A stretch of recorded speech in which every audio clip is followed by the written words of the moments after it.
करोड़पति बाप की अपाहिज बेटी के साथ नौकर ने जो किया, इंसानियत रो पड़ी। फिर जो हुआ, ये कहानी है जयपुर के शहर के रिहायशी इलाके का एक भव्य और आलीशान बंगला, मानसरोवर हाउस। ये बंगला शहर के संपन्न व्यवसायी सूर्यप्रकाश चौधरी का शान था। सूर्यप्रकाश चौधरी शहर के सफल कारोबारियों में एक थे। करोड़ों के जायदाद के मालिक, जिनका जीवन भले ही दौलत और सम्मान से भरा था, लेकिन उनके दिल में एक गहरा दर्द छुपा हुआ था। 2 साल पहले हुए एक दर्दनाक हादसे ने उनकी पूरी दुनिया बदल दी थी। उस हादसे में उनकी पत्नी का निधन हो गया और उनकी इकलौती बेटी नंदिनी चौधरी अपाहिज हो गई। नंदिनी अब व्हीलचेयर पर थी और दिन भर गार्डन के एक कोने में बैठी रहती, जहां वो कभी अपनी मां का हाथ थामकर बातें किया करती थी। उसकी आंखों में ना तो खुशी थी, ना कोई शिकायत, बस एक सूनी सी खामोशी थी जो किसी टूटे दिल की कहानी कहती थी। सूर्यप्रकाश हर दिन अपनी बेटी के पास बैठते, उससे बात करने की कोशिश करते, लेकिन नंदिनी की नज़रें अक्सर दूर कहीं खोई रहती। डॉक्टरों ने साफ कह दिया था कि नंदिनी का शरीर ही नहीं, उसका मन भी चोटिल है। उसे जीने की कोई वजह चाहिए थी, तभी दवाइयाँ असर करेंगी। सूर्यप्रकाश ने कई कोशिशें की, पर घर में वही सन्नाटा था, वही बुझी हुई आंखें। मानसरोवर हाउस के भव्य और आलीशान रूप के पीछे छुपी ये खामोशी किसी भी इंसान का दिल तोड़ सकती थी। इसी बीच घर की कुछ दीवारों की पेंटिंग का काम शुरू हुआ। ठेकेदार ने अपने कामगारों में से एक नौजवान ऋतिक वर्मा को भेजा। राहुल 24 साल का एक साधारण लेकिन मेहनती युवक था, जिसकी जिंदगी संघर्षों से भरी थी। लोग कहते थे कि ऋतिक के अंदर कुछ खास था जो हर मुश्किल को मुस्कुराहट में बदल देता था। वो पहली बार मानसरोवर हाउस के मुख्य गेट से अंदर आया, अपनी झोले में ब्रश और रंग लेकर। पहले दिन का काम गार्डन की चारों ओर की दीवारों पर था, जो नंदिनी के सामने था। वो गार्डन जहां नंदिनी व्हीलचेयर पर बैठी रहती, हवा को देखती थी, पर उसे महसूस नहीं करती थी। राहुल ने पहली बार नंदिनी को देखा। वो सफ़ेद सूट में थी, चेहरे पर धूप की हल्की छाया थी और उसकी आंखों में एक गहरी थकावट थी जो किसी दर्द से भी ज़्यादा भारी लग रही थी।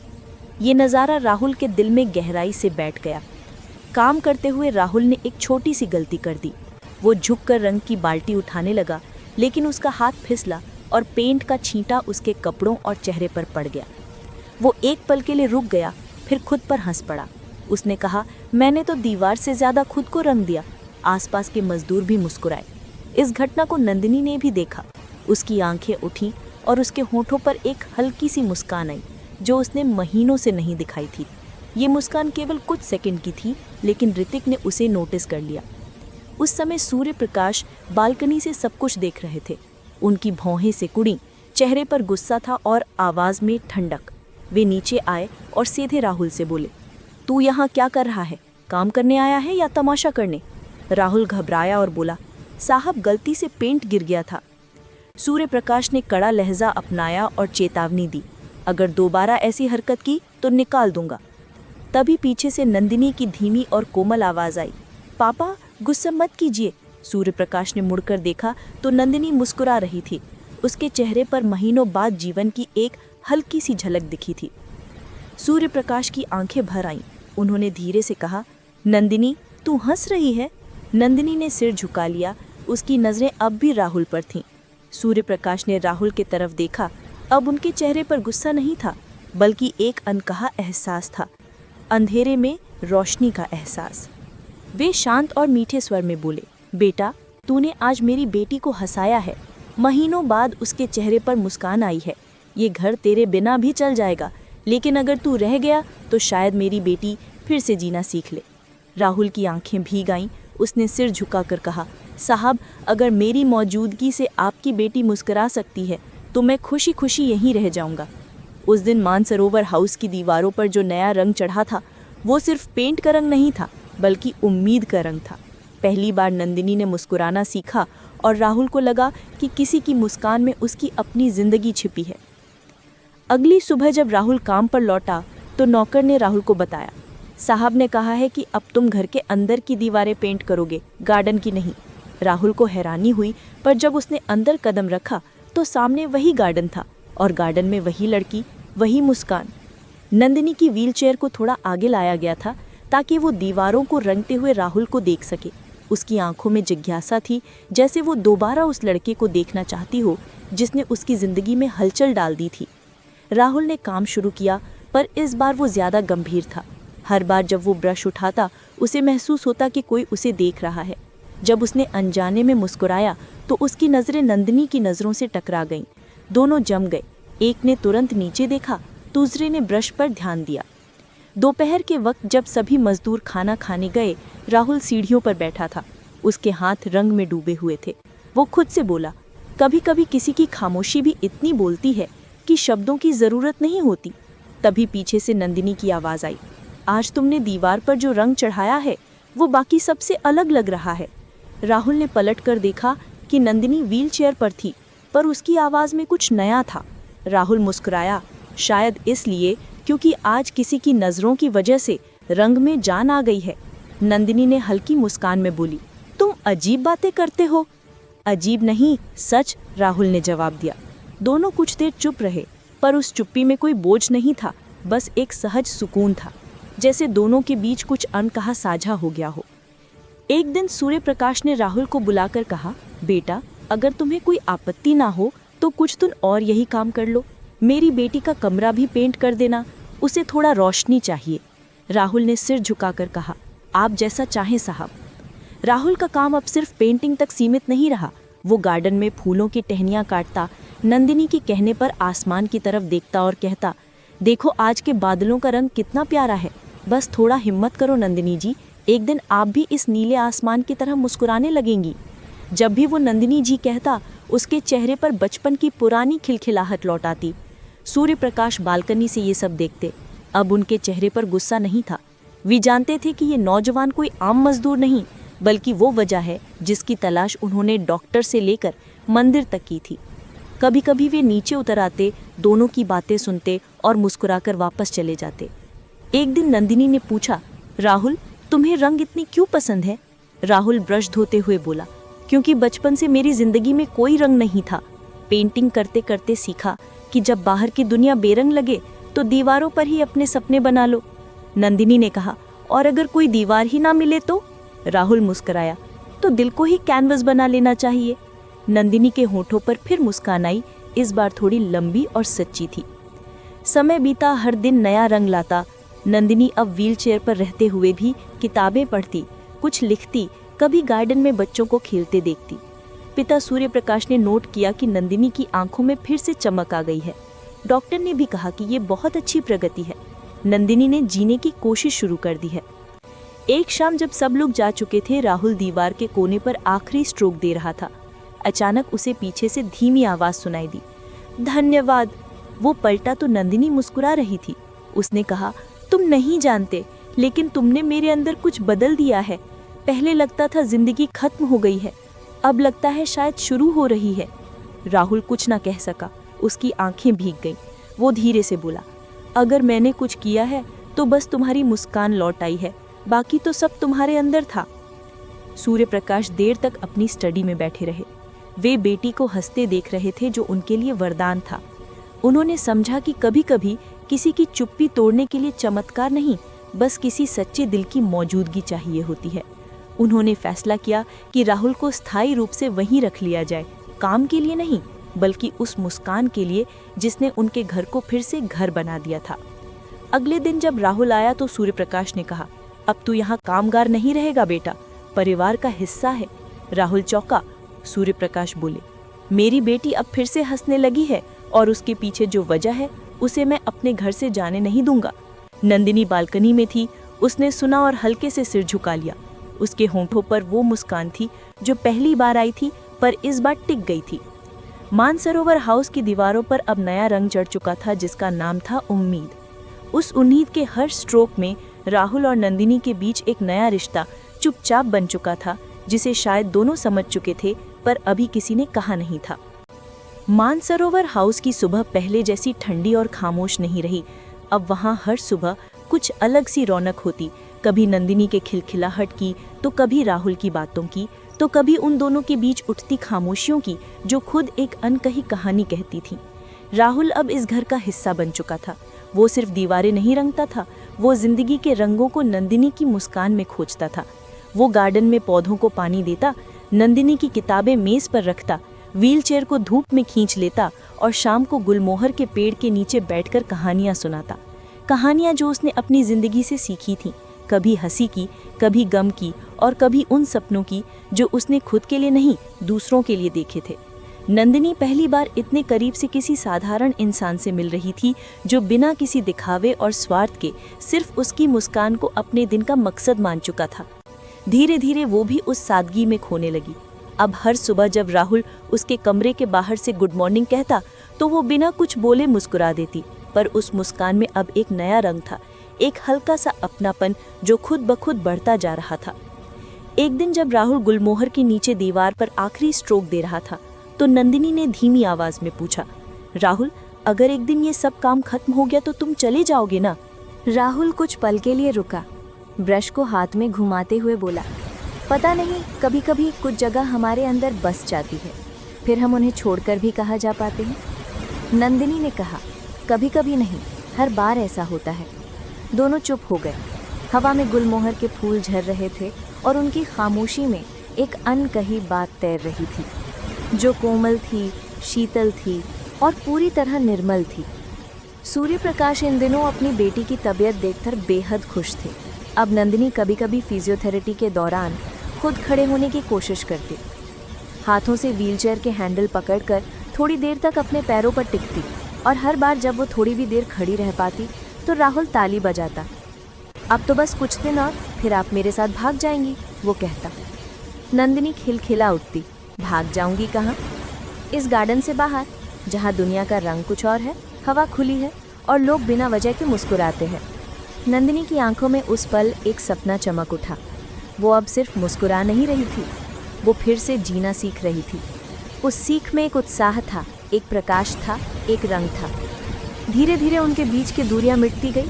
नंदिनी अब राहुल से अपनी बातें साझा करने लगी, अपनी माँ की यादें, अधूरे सपने और वे सारी बातें जो उसने कभी किसी से नहीं कही थी। राहुल बस सुनता रहता, कभी कुछ नहीं कहता, सिर्फ उसकी आंखों में देखकर मुस्कुरा देता, मानो कह रहा हो, मैं समझता हूँ। एक शाम जब हल्की बारिश हो रही थी, नंदिनी बालकनी में बैठी थी और राहुल बैठे एक अंग्रेजी मैगजीन में खोया हुआ था। नंदिनी अचानक बोली, राहुल, तुम्हें बारिश पसंद है? राहुल ने मैगजीन से अपनी नज़रें हटाया, फिर नंदिनी के चेहरे को गौर से देखा। नंदिनी कुछ सोचकर बोली, मैं पूछ रही हूँ, बारिश तुम्हें पसंद है? राहुल आसमान की तरफ देखा और बोला, बहुत, क्योंकि जब बारिश होती है तो मिट्टी की खुशबू मुझे माँ की याद दिलाती है। नंदिनी कहती, हर बूंद में भगवान का आशीर्वाद होता है। नंदिनी ने पहली बार उसे बहुत देर तक देखा। उसकी आंखों में दर्द भी था, अपनापन भी और एक अजीब सा खिंचाव भी। राहुल की सादगी ने उसे भीतर तक छू लिया था। अगले कुछ हफ्तों में नंदिनी ने डॉक्टर की निगरानी में चलने की कोशिश शुरू कर दी। शुरुआत मुश्किल थी, पर राहुल हर बार उसके साथ रहता, उसका हाथ थामे उसकी हिम्मत बढ़ाता। वो कहता, देखो नंदिनी जी, गिरना बुरा नहीं होता, कोशिश ना करना बुरा होता है। तुम बस एक कदम रखो, बाकी दुनिया तुम्हारे कदमों के नीचे झुक जाएगी। और एक दिन चमत्कार हुआ। धीरे धीरे कांपते कदमों से नंदिनी ने व्हीलचेयर का सहारा छोड़ा और एक कदम बढ़ाया, बस एक कदम, जो पूरे मानसरोवर हाउस में गूंज गया। सूर्य प्रकाश की आंखों से आंसू झरने लगे। उन्होंने राहुल की तरफ देखा जो हाथ जोड़कर खड़ा था, जैसे किसी पूजा का प्रसाद बन गया हो। उस रात नंदिनी अपने कमरे की खिड़की के पास बैठी थी। बारिश फिर से शुरू हो चुकी थी। उसने बाहर झांक कर देखा कि राहुल गार्डन में खड़ा था, सर पे बाल्टी रखे, बारिश में भीगते हुए आसमान की ओर मुस्कुराता हुआ। नंदिनी हंस पड़ी दिल से। सूर्य प्रकाश अपने कमरे से बाहर आए और बेटी की हंसी सुनी।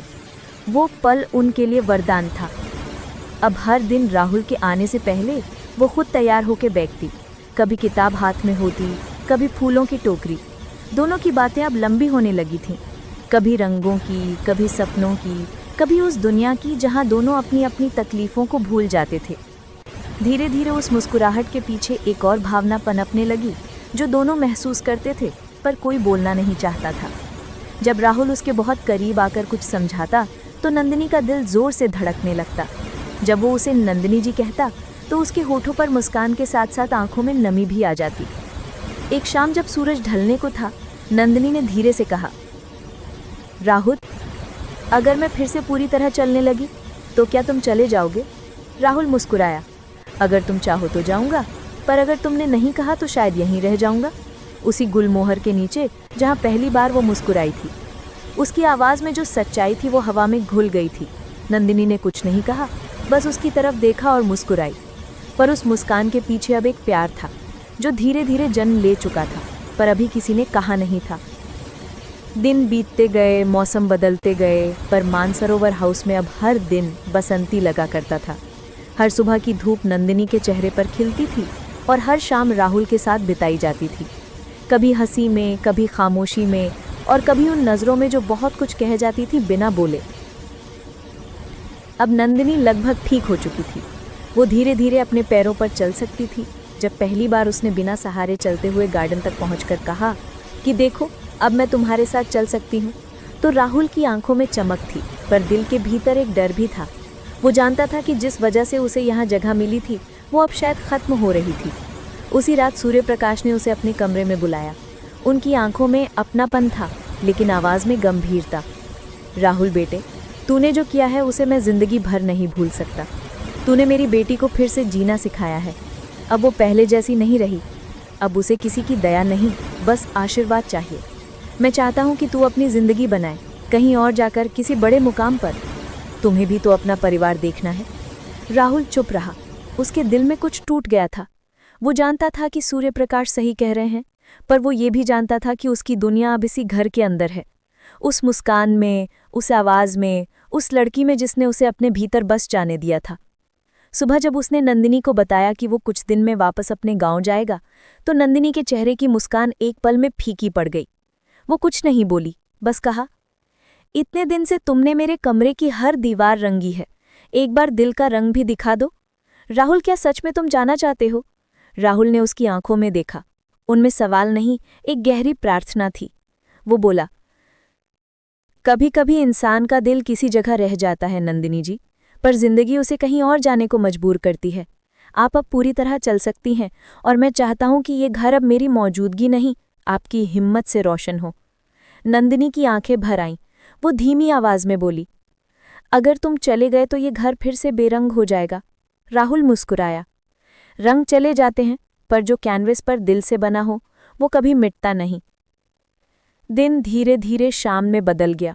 सूर्य प्रकाश ने राहुल के लिए विदाई का इंतजाम किया। ड्राइवर कार निकाल चुका था। राहुल अपना छोटा सा बैग लिए बाहर आया तो देखा नंदिनी गार्डन में खड़ी थी, बिना व्हीलचेयर के, दोनों पैरों पर, धीरे धीरे उसकी तरफ आती हुई। हवा में गुलमोहर के फूल उड़ रहे थे। उसने कदम बढ़ा के कहा, अब मैं तुम्हें नहीं छोड़ सकती, क्योंकि मेरी मुस्कान तुम्हारे बिना अधूरी है। राहुल रुक गया। उसकी आंखों में जो नमकीन नमी थी वो चमक बन गई। वो एक कदम आगे बढ़ा और बोला, नंदिनी जी, अब तो आप चलने लगी हैं, तो मुझे लगता है अब मुझे कहीं और भी कुछ रंग भरने हैं। वो झुका और उसके पैर छूने लगा, पर नंदिनी ने हाथ थाम लिया और कहा, अगर जाना ही है तो ये याद रखना कि जिस दिन किसी की मुस्कान की वजह बनने का मन करे तो मानसरोवर हाउस लौट आना। वो दोनों बस एक दूसरे को देखते रहे। शब्द खो गए थे। बस दो आत्माएं थी, एक जिसने जिंदगी दी, दूसरी जिसने उसे अर्थ दिया। राहुल चला गया, पर मानसरोवर हाउस अब वैसा नहीं रहा। हर शाम नंदिनी बालकनी से आसमान की तरफ देखती, जहां बादल कुछ देर ठहरते और फिर उड़ जाते। वो मुस्कुरा देती, क्योंकि उसे पता था कि कहीं ना कहीं किसी शहर में वो लड़का आज भी किसी की जिंदगी में रंग भर रहा होगा। कहते हैं हर इंसान की जिंदगी में कोई ना कोई राहुल जरूर आता है, जो हमें मुस्कुराना सिखाता है, जो हमें हमारी टूटी हुई हिम्मत से दोबारा जोड़ देता है। वो ज़रूरी नहीं कि हमेशा हमारे पास रहे, पर उसकी दी हुई उम्मीद हमेशा जिंदा रहती है। जब जिंदगी के सारे रंग फीके पड़ जाएं, तो किसी को मुस्कुराने की कोशिश करें। कभी कभी किसी की मुस्कान ही हमारी सबसे बड़ी जीत बन जाती है। क्या आपको भी कभी किसी ने बिना कहे जिंदगी के रंग वापस दिए हैं? तो कमेंट में ज़रूर बताइए, और इस कहानी को उन तक ज़रूर पहुंचाइए जिन्हें आज मुस्कुराने की सबसे ज़्यादा ज़रूरत है। और हाँ, अगर ये कहानी आपके दिल को छू गई हो तो वीडियो को लाइक करें, शेयर करें और हमारे चैनल को सब्सक्राइब करना ना भूलें। मिलते हैं अगली कहानी में। तब तक इंसानियत निभाइए, प्यार फैलाइए और ज़िंदगी में हमेशा मुस्कुराते रहिए।